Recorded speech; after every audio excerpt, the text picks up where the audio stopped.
Thanks for joining us from the Ohio AgNet Voice You Know with the News You Trust studio, sponsored by BASF, where you can count on the trusted performance of Alivo seed treatment to protect your soybean crop.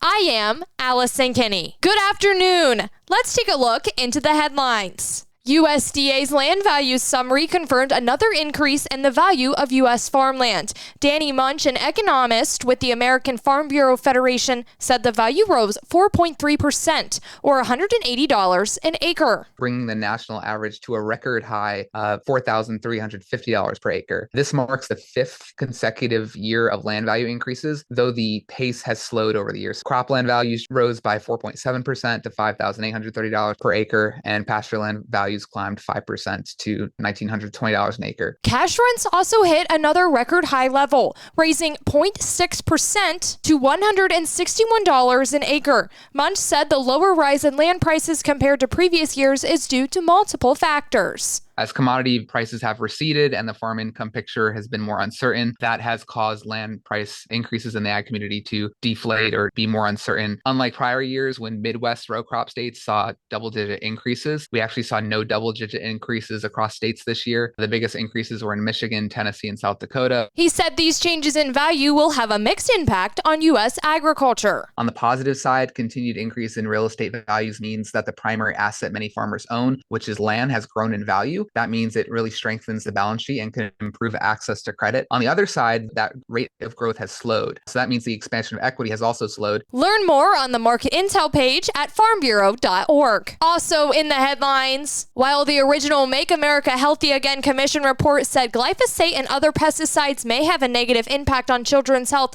the upcoming report will be different. The next MAHA Commission report will respect the regulatory frameworks that found glyphosate to be a safe product to use. Those words came from a high-ranking Environmental Protection Agency official at the American Sugar Alliance's International Sweetener Symposium. Nancy Beck, a deputy administrator for the EPA's Office of Chemical Safety and Pollution Protection, says it's important to remember the EPA's administrator, Lee Zedlin, and Ag Secretary Brooke Rawlings are members of the commission. Beck, a political appointee who has a lot of experience in government and the private sector, told members of the ASA that she wouldn't share the contents of the report, which is expected to be released soon.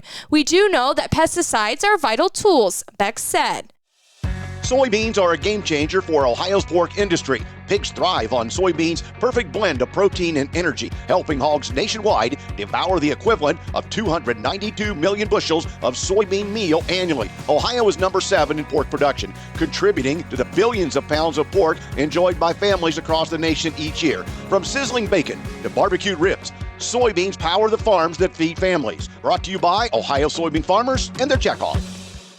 Now back to the headlines. India may be looking at a 1% drop in the country's gross domestic product after U.S. President Donald Trump added to potential tariffs on goods from India. Analysts say the new costs were imposed on India because it purchased Russian oil. The Economic Times said the tariffs announced on Thursday will take effect in 21 days. The move happened hours ahead of the separate 25% tariff that is set to take effect, which means many Indian exports may soon face 50% duties. Bloomberg said the hike may cut down Indians' outbound shipments of goods to the U.S. by 60% from the GDP. New Delhi reacted strongly to the U.S.'s announcement, calling the move unjustified. The Indian government said the country has been unfairly targeted because other nations are buying oil from Russia and not getting targeted by the White House. Also to note, July runoff in the Mississippi River Basin above Sioux City, Iowa was 2 million acres per feet, 62% of that average. The annual runoff forecast above Sioux City is 19.2 million acres per feet,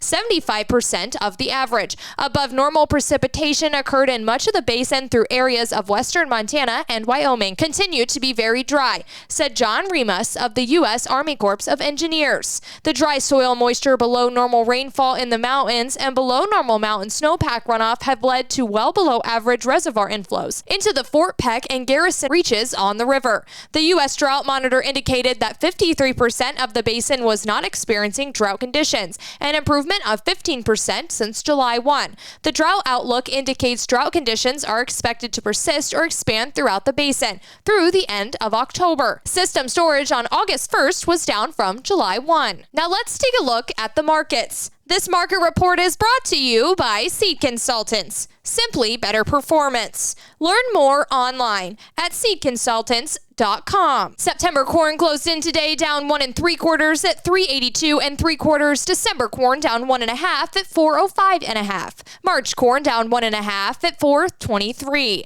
August soybeans down 5 even at 966 3/4. November soybeans down 6 1/4 at 987 1/2. September wheat down 3 3/4 at 514 1/2.